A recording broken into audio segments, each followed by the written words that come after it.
I'm going to split the explanation of number 17 into 3 separate videos, and this video is just going to talk about the difference between the idea of displacement and the idea of distance. The next 2 videos will look specifically at the displacement part of the problem, and then that last video at the distance part of the problem. So if you are confident that you understand the difference between those 2 ideas, displacement and distance, skip this video and jump ahead to the one where your question is.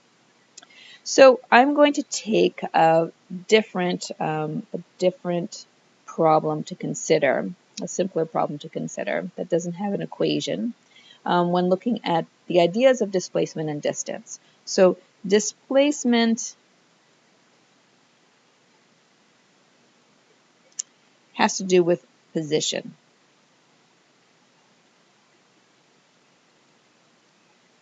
So where are you, or where is the particle, or where is the whatever, in relationship to where it started? Distance refers to the actual ground that you've covered. So you could think of it more like an accumulation, right? How much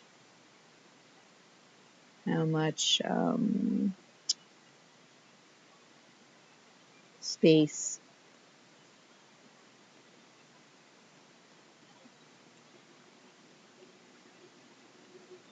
has been moved across. You could think of it as how many steps have you taken, or how many miles have you driven. So for example, if you're thinking about driving to and from school, the displacement, a sketch of displacement would be like this. Here you are at home, and at the beginning of the day, you drive to school.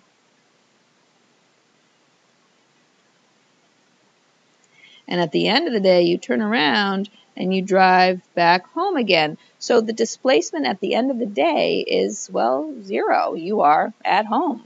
You've gone to school, and then you have turned around at school and ended up back at home again. So at the beginning of the day and at the end of the day, your displacement is 0. You ended up where you started off. But the distance that you traveled is a different story altogether. So if you look at your odometer is going to tell something else. The odometer is going to say, well, how many miles have you actually traveled? So same sketch, starting off in home and driving to school. And say you live, I don't know, 8 miles from school. You're going to travel 8 miles in this direction, and then at the end of the day, when you turn around and go home again, you're going to travel 8 miles again. So your distance traveled is going to be 16. So once again, your displacement at the end of the day is 0 miles. You ended up right back where you started from. The distance you traveled is 16, because you traveled 8 miles there and 8 miles back. When we're looking at something more particular, like an equation that has a velocity that has something more complicated than just you're traveling back and forth from school, we can figure out which direction the particle is moving in by looking at whether or not the velocity is positive or negative. So in the case of you're traveling to and from school, when you are heading to school, we would call that a positive velocity. And then when you are heading back home again, we'll refer to that as a negative velocity. So you're changing directions. And what that will look like on an XY grid is this. So we'll make the horizontal axis time, the vertical axis velocity with respect to time. And we'll still start off at home here, so this is still home. And you head out, and maybe you stop for a red light, we hope, and then you go again, and then you stop again at another red light, and then you go again, and then you get to school. So there's school. And then you find out that, yes, indeed, we have a snow day today. So you're going to turn around and head back home very carefully. And when you do this, your velocity graph is now going to be negative because you have changed direction. So that means the path going home again on your XY axis, or in this case your T and VT axes, is going to look like this. And you're probably going to go really slow because it's very snowy and you may stop a lot. But your path is all below the x-axis, and then there you have finally made it back home. And maybe it takes you a little bit longer to get back home this time because of all the snow and slippery roads, but you have made it back home. And the distance that you have traveled is going to be 0. So if you take all these positive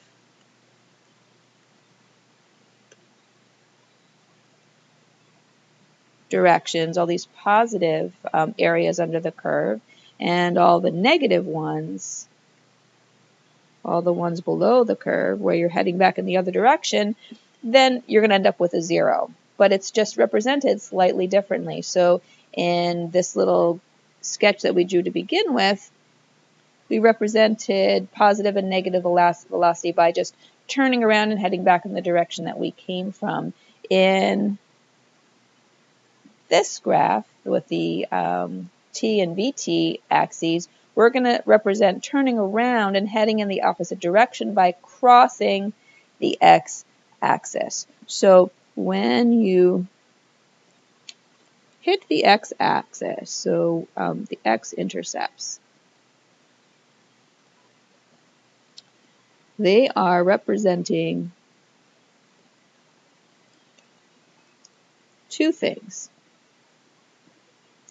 If it's just a kiss, so it just stops and then goes again, like in these two places, that would represent a velocity of 0 and representing that your particle or your car has just stopped. So the velocity equals 0. But there's no change in direction. So A and B represent no change in direction. I need a little bit more space here. No change in direction. And the reason that there's no, come back here, that there's no change in direction represented at A and B is that I haven't crossed the x-axis. Where I cross the x-axis, and I keep calling it x, it's really the t-axis, where I cross that axis happens right here when I get to school. And when I get to school, I am not only stopping, but I'm turning around. So I'm stopping, so I stop, and I change direction.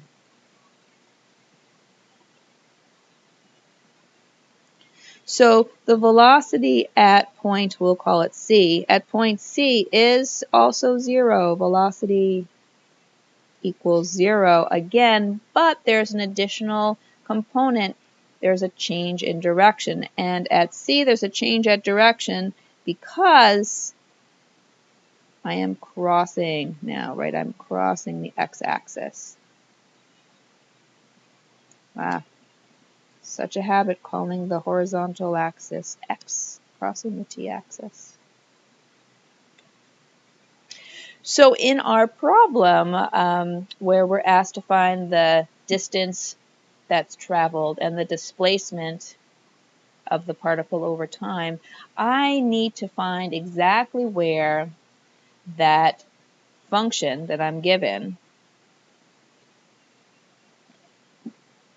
crosses the x-axis. That's what I'm interested in. Where not only does this equal 0, but where is v of t positive and where is v of t negative? And to do that, I need to, first of all, factor. So I'm going to set v of t equal to 0. I'm going to factor or use quadratic formula or whatever method I want to find out what my zeros are. And then I want to find the sign of v of t. So I'm going to be interested in finding out where v of t is positive, greater than 0, and where v of t is negative or less than 0. And where it's positive, I'm going to be heading, my graph is going to be above the x-axis. So I will, there I go again, above the t-axis. And where it's negative, so above t-axis, where it's negative, it's going to be below the t or horizontal axis. So this is going to be my next set of steps. So let's do that. My function is v of t equals 36 minus 24t plus 3t squared. I think I'm going to divide out a 3. So I've got 3 times, and then I'm going to just sort of move my variables around to get the t squared in front. T squared minus 8t plus 12. And then one more step, 3 times t minus 2 times t minus 6. Then I'm going to set this equal to 0, right? So I've factored, and now I'm going to find the zeros. So t minus 2 equals 0, which means t equals 2. T minus 6 equals 0, which means t equals 6. And now I'm going to just draw a little baby sign chart and figure out where v of t is positive and where it's negative. All right, so this is going to represent my v of t. I'm actually going from 0 all the way up to 10, and the reason that I know that is that in my original problem, the integral that I'm looking at is going from 0 to 10. And in particular, I'm interested what's happening before I get to 2, between 2 and 6, and then between 6 and 10. And what I'll do is take numbers between those intervals, plug them into my original formula, v of t equals 36 minus 24t plus 3t squared. Not to find an actual value, but to decide, is this going to be positive or negative? That's all I care about now is the sign. So between 0 and 2, let's pick an easy number. 1 is between 0 and 2, so if I replace t with 1, would I end up with a, ooh, that's 24. Oops. Would I end up with a positive or a negative value for v of t? And I'm going to end up with a positive value, so maybe all positive values here. Let's take a look at what's happening between 2 and 6. So, I don't know, let's pick 4. So 36 minus 24 times 4 plus 3 times 4 squared. And I think it'll be pretty clear that I will end up with some negative values here. So these are all going to be negatives. And then let's look at what's happening between 6 and 10. Maybe I'll just pick 8. So 36 minus 24 times 8 plus 3 times 8 squared. We'll end up again with another positive value.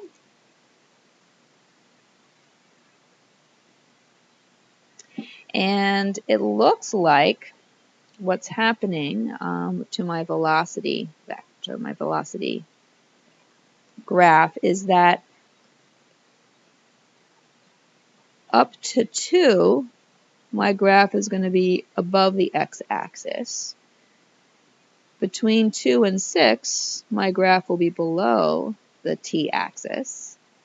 And then after 6 up to 10, my graph will be above the t-axis. So at 2 and 6, I've stopped. The particle stops here.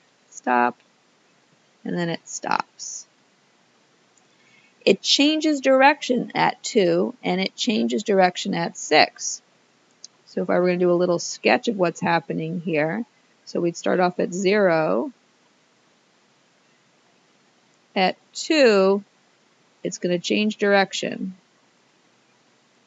At time 6, it's going to change direction again, and I'll go all the way up to 10.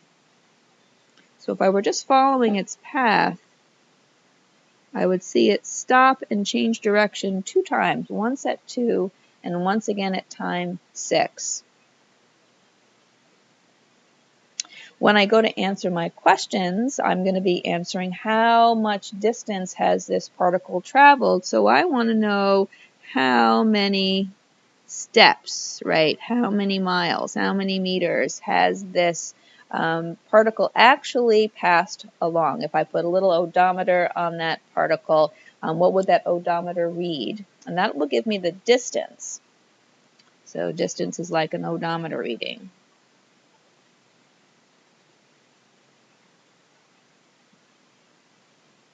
Odometer doesn't care about what direction you're going in. It's just accumulating distance traveled. And then I'm going to figure out about my displacement. And the displacement cares about where the particle actually ends up. So it's a function of position.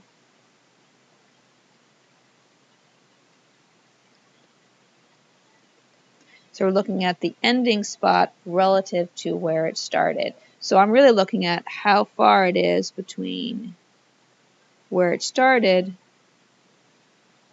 and where it stopped. That's going to be my displacement.